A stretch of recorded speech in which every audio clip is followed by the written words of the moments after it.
महाराष्ट्रातील काही जिल्ह्यांना शक्ती चक्रीवादळाचा इशारा। मुंबई, ठाणे, पालघर, रायगड, रत्नागिरी, सिंधुदुर्ग या जिल्ह्यांना 7 ऑक्टोबर दरम्यान उच्च ते मध्यम चक्रीवादळाचा इशारा। पावसाबाबत आयएमडीकडून धोक्याचा इशारा। 14 राज्यांना हाय अलर्ट। भारताच्या समुद्र क्षेत्रामध्ये पुन्हा एकदा कमी दाबाचा पट्टा निर्माण। नागरिकांना सतर्क राहण्याचं आवाहन। पुढील 3 दिवस राज्यात काही भागात हलक्या ते मध्यम पावसाची शक्यता। विदर्भ, मराठवाडा भागात पाऊस पडण्याचा हवामान विभागाचा अंदाज। अतिवृष्टीमुळे शेतकऱ्यांच्या फळभाजी पिकांचं मोठं नुकसान। घाऊक बाजारात आवक घटली, त्यामुळे भाज्यांच्या किमतीत तब्बल दुप्पट वाढ झाली आहे। राज्य सरकार शेतकऱ्यांविषयी संवेदनशील नाही। उद्धव ठाकरे मुख्यमंत्री असताना त्यांनी तात्काळ कर्जमाफी केली होती। ठाकरेंच्या शिवसेनेचे खासदार संजय जाधव यांची सरकारवर टीका।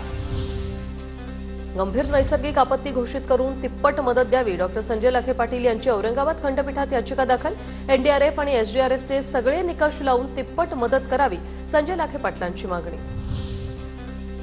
धुळ्याच्या शिरपूर भागात परतीच्या पावसानं मक्यासोबत कपाशीचं मोठं नुकसान। शेतातील मक्याला कोंब फुटल्यानं शेतकरी अडचणीत। पावसामुळे मका सडण्याची स्थिती।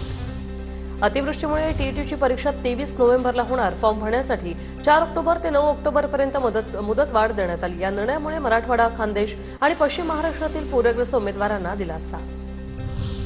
बिहारमध्ये मुसळधार पाऊस। हवामान विभागाकडून अलर्ट। नागरिकांना सतर्कतेचं आवाहन।